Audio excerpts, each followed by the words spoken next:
যতবার অশুভ শক্তি এই ভূমিতে, এই ভূখণ্ডে যতবারই অশুভ শক্তি নিজের শক্তি কায়েম করার চেষ্টা করেছে, ততবারই অবতার নিয়েছে। ভগবান শ্রী রামচন্দ্র থেকে শুরু করে আমাদের যত ভগবান আছেন, মানে পুরুষোত্তম ভগবান রামচন্দ্র থেকে শুরু করে শ্রীকৃষ্ণ থেকে শুরু করে তারা অস্ত্র তুলে দিয়েছিলেন যে দানব তথা অশুভ শক্তিকে বিনাশ করার জন্য। বর্তমান যে পরিস্থিতি, এই পশ্চিমবঙ্গ তথা নানুরে সকল সনাতনীদের হাতে অস্ত্র থাকা প্রয়োজন আছে, অস্ত্র তুলে নেওয়া দরকার আছে। কারণ সনাতনীদের উপর যেভাবে আক্রমণ প্রতিনিয়ত যেভাবে পশ্চিমবঙ্গে যেভাবে আক্রমণ নেমে আসছে, তার জন্য প্রত্যেকটা সনাতনীর হাতে অস্ত্র থাকা দরকার আছে আগামী দিনের জন্য।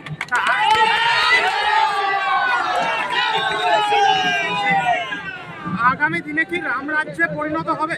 আগামী দিনে রাম রাজ্য প্রতিষ্ঠা চাই, পশ্চিমবঙ্গের মানুষ তথা নানুরের মানুষ চায় এই রাম রাজ্য প্রতিষ্ঠা চাই। রাম রাজ্য প্রতিষ্ঠা হলে এখানে মানুষ শান্তিপূর্ণভাবে বসবাস করতে পারবে, সন্ত্রাস, ভয়, খুন, ধর্ষণ থেকে এখানে মুক্ত হবে।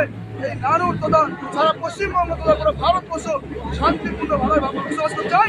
কারণ সনাতনীরা সবসময় শান্তপ্রিয়ভাবে মানুষের জন্য, মানুষের পাশে থেকে মানুষ সুস্থভাবে বসবাস করতে চায় এবং দেশের কথা এবং সমাজের চিন্তা ভাবনা করে সনাতনীরা সবসময় চিন্তা ভাবনা করে এগিয়ে যায়। তাই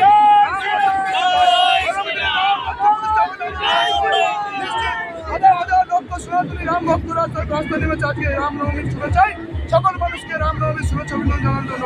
তাই নানুর আগামী দিনে রাম রাজ্য প্রতিষ্ঠা হওয়ার জন্য তৈরি হয়ে আসছে, মানুষ তৈরি হয়ে আছে।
এই স্বপ্ন নিয়ে মানুষ আজকে ভগবান শ্রী রামচন্দ্র শোভাযাত্রায় এই শোভাযাত্রায় আজকে আমাদের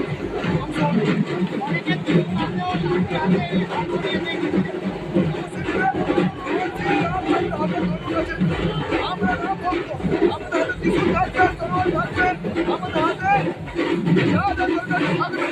আমরা সনাতনী,